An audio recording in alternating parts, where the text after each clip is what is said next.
10 mga megalodon sighting na nagpapatunay na nag-e-exist ito. Welcome sa Arvin Polo TV. Ang megalodon ay isang malaki at sinaunang pating na nabuhay mula 23 hanggang 3.6 million years na ang nakalipas. Itinuturing ito bilang isa sa pinakamalaki at pinakamalakas na predator sa kasaysayan na may sukat na umaabot hanggang 18 meters at pinaniniwalaan na matagal na itong nawala. Pero ang tanong, totoo nga ba na nag-e-exist pa ito hanggang ngayon? Posible kayang may ilang megalodon na nakaligtas? At sa video ngang ito ay pag-uusapan natin ang 10 mga megalodon sightings na nagpapatunay na umiiral pa rin ito hanggang ngayon. Kaya naman simulan na agad natin. Number 1, Japanese fishing vessel. Noong 1977 ay isang Japanese fishing vessel na tinatawag na Zuyo Maru ang nagkaroon ng kakaibang karanasan malapit sa Christchurch, New Zealand. Habang nasa dagat ay nakakita sila ng malaking bangkay na lumulutang. Noong una ay inakala nila na ito ay isang balyena, pero nang tingnan nila ito ng mas mabuti ay napansin nila na kakaiba ang itsura nito. Inisip nila na baka ito ay isang megalodon na isang napakalaking pating na matagal nang pinaniniwalaang hindi na umiiral pa. Ang bangkay ay may haba na 10 meters at agad itong nakatawag ng pansin sa publiko at mga scientist. Maraming tao ang nag-isip na baka buhay pa nga ang mga sinaunang hayop tulad ng megalodon. Ang megalodon ay isang malaking pating na nabuhay milyon-milyong taon na ang nakalipas. Kung kaya't ang ideya na baka buhay pa ito ay talagang nakakagulat at nagiging palaisipan.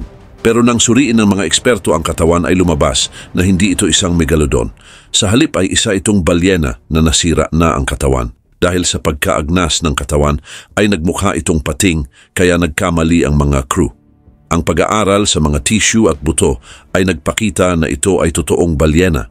Ang insidente ng Zuyo Maru ay nagbunsod ng mas maraming pag-aaral tungkol sa buhay sa ilalim ng dagat at sa mga hindi pa natutuklasang hayop. At kahit napatunayan na hindi ito isang megalodon, ang pangyayaring ito ay naging mahalagang bahagi ng kasaysayan ng cryptozoology. Ito rin ay nagpasimula ng mga usapin tungkol sa kung gaano karami ang hindi pa natin nalalaman tungkol sa ating karagatan. Marami pang bahagi ng dagat ang hindi pa nararating ng tao at maraming hayop pa ang hindi pa nadidiskubre. Ang insidente ng Zuyo Maru ay isang paalala na ang kalikasan ay puno ng mga bagay na ikakagulat natin at marami pa tayong dapat tuklasin. Number 2, HMS Challenger. Ang HMS Challenger ay isang barko ng Royal Navy na ginamit sa isang scientific expedition mula 1872 hanggang 1876. Layunin ng expedition na ito na tuklasin ang mga karagatan at makakuha ng mahahalagang impormasyon tungkol sa geology, hydrology, zoology at botany ng dagat. Base sa mga record ng expedition ay may isang kakaibang insidente na nagdulot ng mga haka-haka tungkol sa megalodon. Noong December 1872, habang nasa South Pacific Ocean ang HMS Challenger, ay may nakitang napakalaking pating ang mga crew. Ang insidente na ito ay nangyari malapit sa Solomon Islands na isang lugar na hindi pa gaanong napag-aaralan noon. Ayon sa mga saksi, ang pating ay may haba na higit sa 60 feet, na mas malaki kaysa sa Great White Shark na umaabot lamang ng 20 feet. Ang mga tala mula sa expedition ay naglalaman ng iba't ibang observations ng mga crew. Ang katawan ng pating ay may kakaibang hugis at ang mga ngipin nito ay napakalaki at matalim. Dahil dito ay maraming teorya at kwento ang lumabas. May mga naniniwala na ang nakita ng mga crew ay isang megalodon na isang uri ng pating na nabuhay noong Miocene at Pliocene epochs at inaakalang matagal nang wala.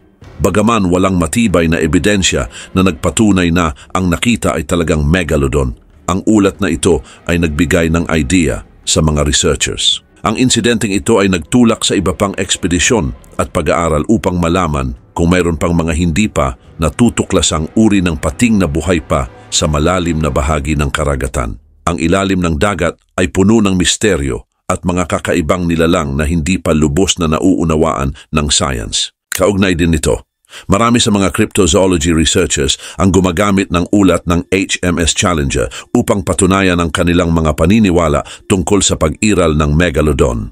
Ayon sa kanila, ang malawak na karagatan ay maaring nagsisilbing tahanan ng mga sinaunang hayop na nanatiling buhay dahil sa kanilang kakayahang magtago sa malalim na bahagi ng dagat kung saan bihira ang tao.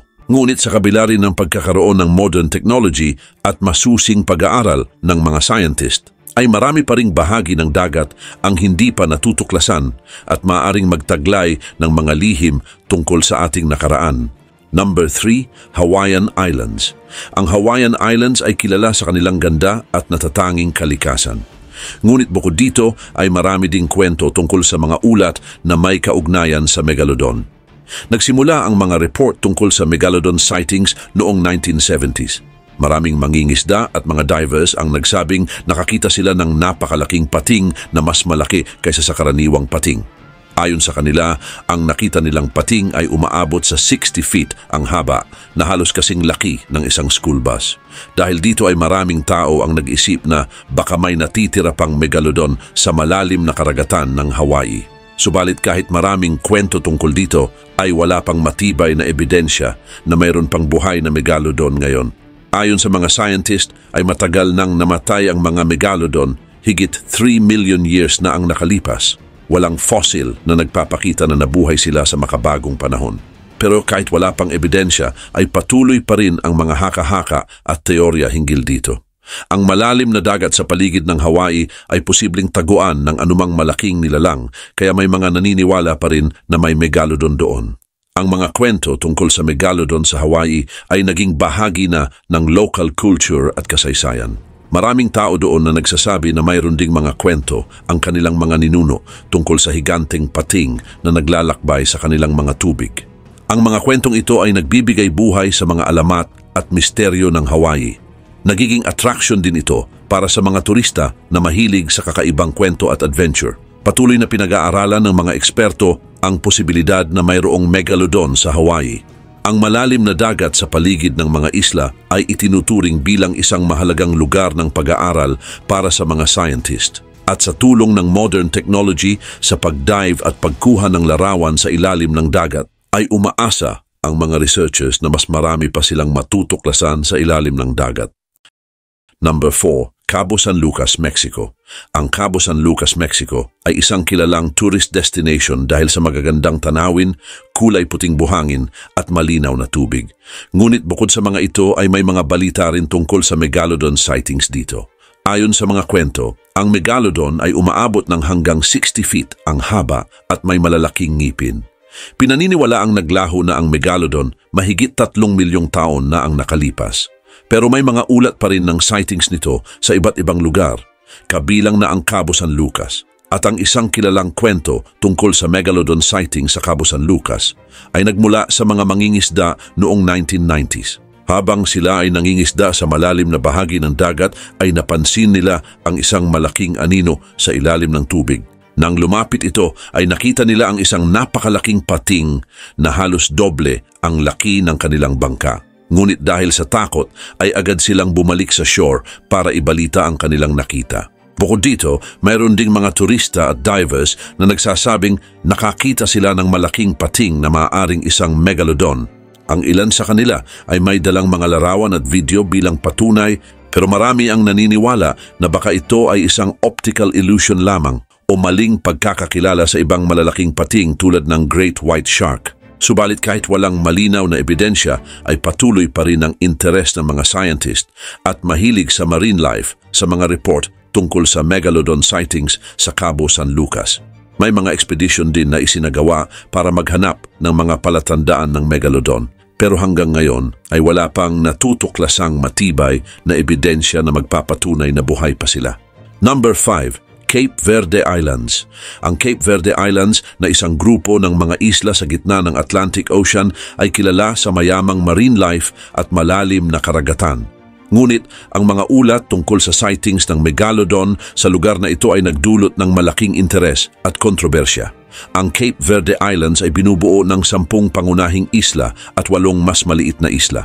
Ang mga tubig sa paligid ng mga isla ay puno ng iba't ibang uri ng marine life, mula sa maliliit na plankton hanggang sa mga higanteng balyena. Ang mga isla na ito na malayo sa mga main continents ay nagbibigay ng tamang kondisyon para sa mga kakaibang nilalang na maaaring hindi pa natutuklasan o matagal nang wala tulad ng Megalodon.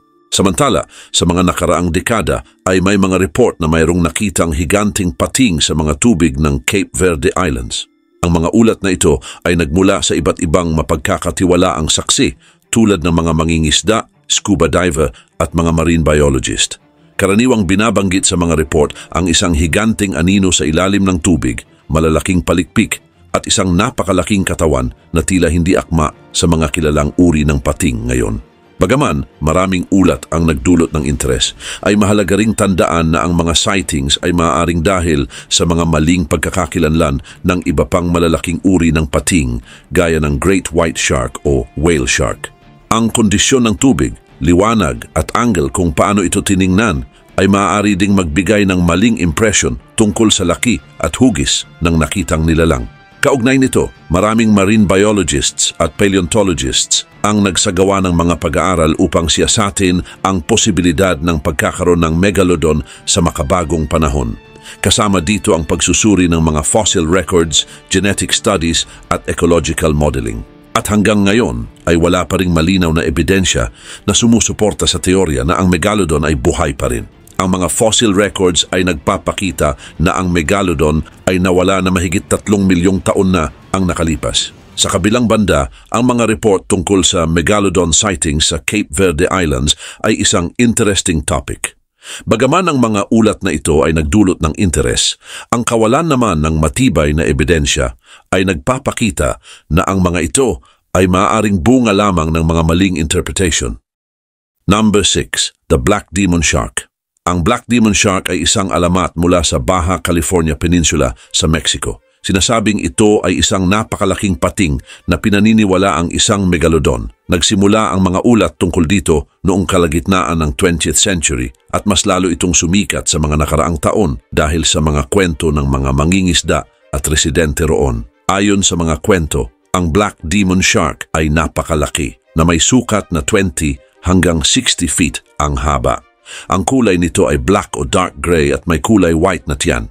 Malalaki ang mga palikpik nito at madali lamang makilala. Kilala ito sa laki at sa pagiging matapang. May mga tao na nagsabi na nakita nila na tumatalon ito sa ibabaw ng tubig, na nagtataglay ng kakaibang ugali na hindi pangkaraniwan at nagiging nakakatakot para sa mga nakakakita dito. Maliban pa rito, karaniwang nagmumula ang mga kwento ng Black Demon Shark sa mga mangingisda sa dagat ng Cortez. Marami ang nagsasabing nawawala ang mga nahuli nilang isda at nakakaramdam sila na gumagalaw ang kanilang mga bangka na parang may napakalaking nilalang na dumadaan sa ilalim.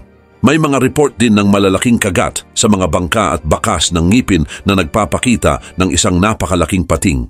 Dahil dito, maraming tao ang naniniwala na ang Black Demon Shark ay isang megalodon na nakaligtas pero walang ebidensya para patunayan ito. Maraming eksperto ang naniniwala na ang mga ulat tungkol sa Black Demon Shark ay dahil sa maling pagkakakilala. Ang malalaking great white sharks, whale sharks, o malalaking rays ay maaring mapagkamalang malalaking pating. Ang mga waves at ilaw sa tubig ay maaari ring magdulot ng mga illusion na nagiging sanhi ng mga ulat tungkol sa malalaking pating. Samantala, ang kultura at kasaysayan ng Baja California ay maaring nag-ambag din sa mga alamat tungkol sa Black Demon Shark. Ang mga alamat at kwento ay madalas na mayroong mga elemento na may kaugnayan sa dagat at malalaking nilalang na sumusuporta sa mga ulat at paniniwala hinggil sa kakaibang pating. Subalit, kahit walang malinaw na ebidensya, ang alamat ng Black Demon Shark ay patuloy na nagbibigay ng idea sa mga tao. Ang mga kwento tungkol dito ay patuloy na kumakalat sa social media, mga documentaries at mga libro. Number 7. North Sea. Ang North Sea ay nasa pagitan ng Great Britain, Scandinavia, Germany, Netherlands, Belgium at France. Maraming kwento at kakaibang hayop dito. Bagamat maraming pag-aaral ang ginawa, ay mayroon pa ring mga ulat na nagkaroon ng megalodon sightings dito. Sa mga nagdaang taon ay may mga reports hinggil sa sightings ng megalodon sa North Sea, pero walang matibay na ebidensya ang nagpapatunay dito. Ang mga ulat ay mula sa mga mangingisda at marino na nagsabing nakakita sila ng napakalaking anino sa ilalim ng tubig o malalaking palikpik na mas malaki pa sa karaniwang mga pating. Madalas na itinuturing na maaring nagkakamali lamang sa pagkakakilanlan ng mga malalaking pating tulad ng Great White Shark. Samantala, isa sa mga dahilan kung bakit buhay pa rin ang mga kwento tungkol sa Megalodon sa North Sea ay dahil sa likas na kalaliman ng dagat na ito. Ang North Sea ay kilala sa matitinding bagyo, malalakas na alon at malalim na mga trench na mahirap pag-aralan.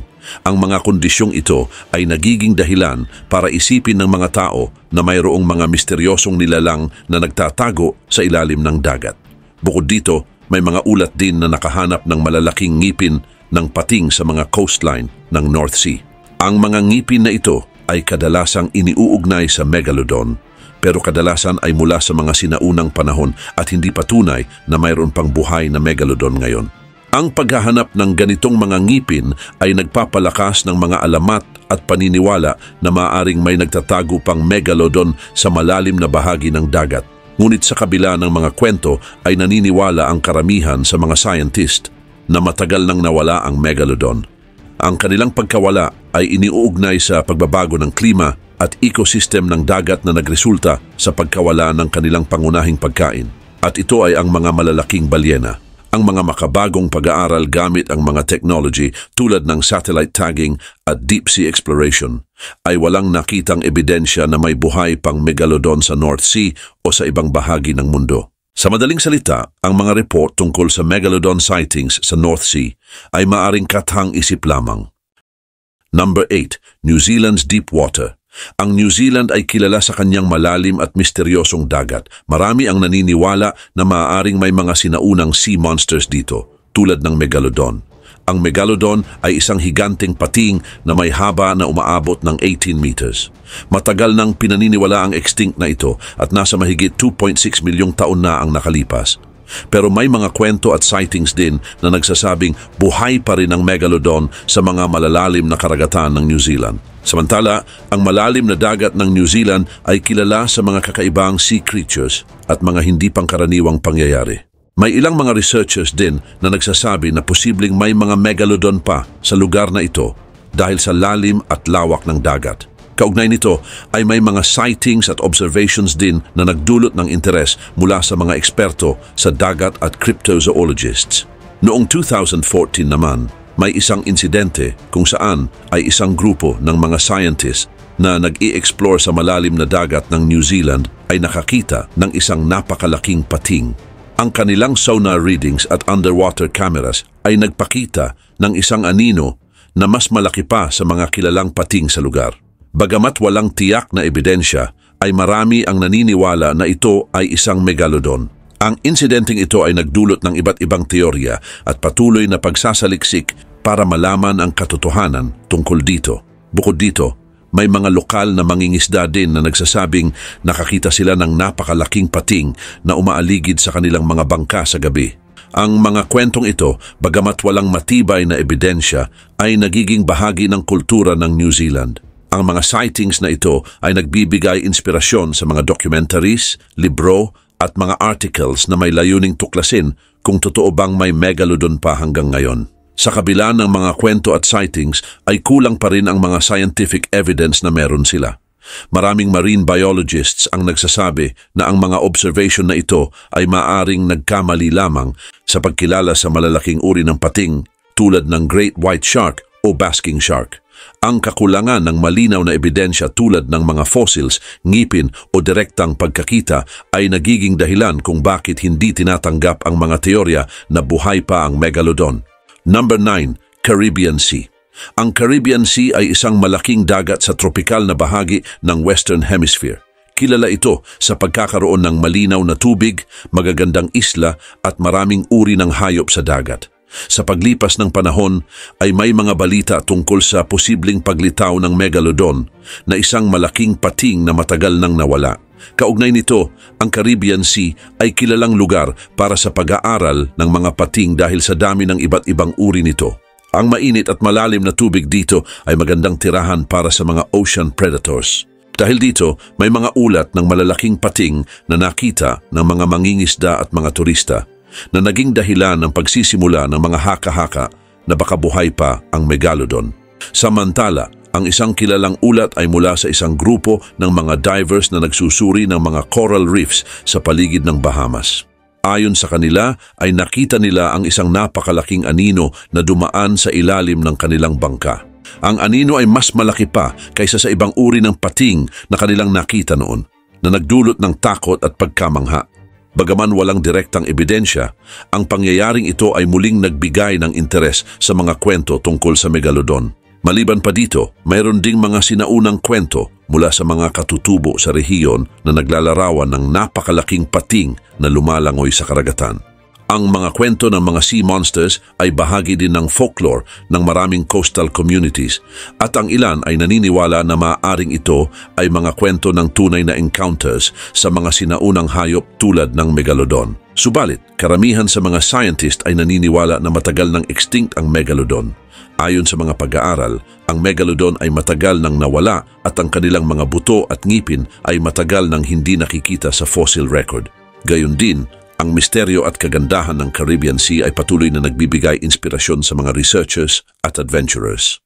Ang pag-aaral ng mga marine ecosystems at ang patuloy na paghahanap para sa mga hindi pa natutuklasang mga species ay nagbibigay ng pag-asa na maaaring may mga kamangha-manghang hayop na naghihintay na matuklasan. Ang mga kwento ng Megalodon sightings, totoo man o hindi, ay nagpapaalala sa atin tungkol sa lawak at lalim ng ating karagatan at ang mga lihim na maaaring nagtatago pa sa ilalim ng tubig.